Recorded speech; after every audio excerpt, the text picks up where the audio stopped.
Sir ఇప్పుడు వెంటనే doctor వైజర్సు Balasubrahmanyam గారిని వేదికపైకి రావాల్సిందిగా సాదరంగా సగౌరవంగా స్వాగతిస్తున్నాం. రుద్రవీణ సినిమాలో సంగీతజ్ఞులుగా పాత్ర పోషించారు చిరంజీవి గారు. వారి పాత్రకు చాలా దగ్గరగా ఉంటుంది మాస్టర్ గారి జీవితం. డాక్టర్ వైజర్సు బాలసుబ్రహ్మణ్యం గారి జీవన శైలి సంగీతమయం. సంగీతమే ఆయన ప్రపంచం, ఆయన జీవనమే స్వరరాగ రంజితం. ఢిల్లీ యూనివర్సిటీ నుంచి పిహెచ్డి పట్టాను పొందారు. అఖిల భారత మహావిద్యాలయ సంస్థ ద్వారా సంగీతాచార్య అనే బిరుదును సాధించారు. National Sanskrit university board of స్టడీస్లో చైర్మన్గా వ్యవహరించారు. శాస్త్రీయ సంగీతాన్ని విదేశాల్లో పరిపుష్టం చేయటానికి అనుపమానమైన కృషిని చేస్తున్నారు ఆయన.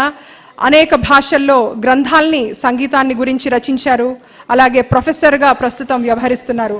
హైదరాబాద్లోని భైరవి సంగీత అకాడమీ ద్వారా శిష్యుల్ని తీర్చిదిద్దుతున్నారు. వారి స్పందన ఇప్పుడు విందాం.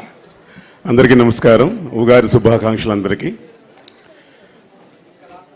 ఈ అవార్డు ఇచ్చినందుకు 99 టీవీ యాజమాన్యం వారికి, అలాగే మా అభిమాన హీరో చిరంజీవి గారి చేతుల మీదుగా తీసుకున్నందుకు చాలా ఆనందంగా ఉంది.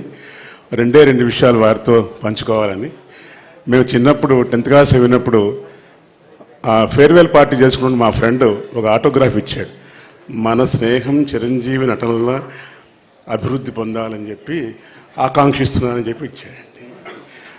మా గురువు గారు ఆకెళ్ళ మల్లికార్జున గారు, వారు చాలా లయబ్రహ్మవారు. అంటే పరోక్షంగా మేము మిమ్మల్ని ఏకవచనంతో మాట్లాడుకుంటాం సార్, ఏమనుకోవద్దు, చిరంజీవికి ఒళ్ళంతా లయే అని మా గురుగారు అంటుంటారు. సో వారు డ్యాన్స్ ఎందుకంటే లయ జ్ఞానం అంత ఒళ్ళంతా లయ కాబట్టి వారు అంత బాగా చేస్తున్నారు. వారి చేతుల మీదుగా నేను తీసుకోవడం నా అదృష్టంగా భావిస్తున్నాను. ధన్యవాదాలు. Thank you sir. ధన్యవాదాలు సార్. ఇప్పుడు దండిభట్ల వైకుంఠ నారాయణమూర్తి గారిని వేదికపైకి రావాల్సిందిగా, అవార్డును స్వీకరించవలసిందిగా ఆహ్వానిస్తున్నా. మీ అందరి కరతాళ ధ్వనుల్ని వినిపించండి. దండిభట్ల వైకుంఠ నారాయణమూర్తి గారు తెలుగు సంస్కృత భాషల్లో పటిమను పొందినటువంటి వారు.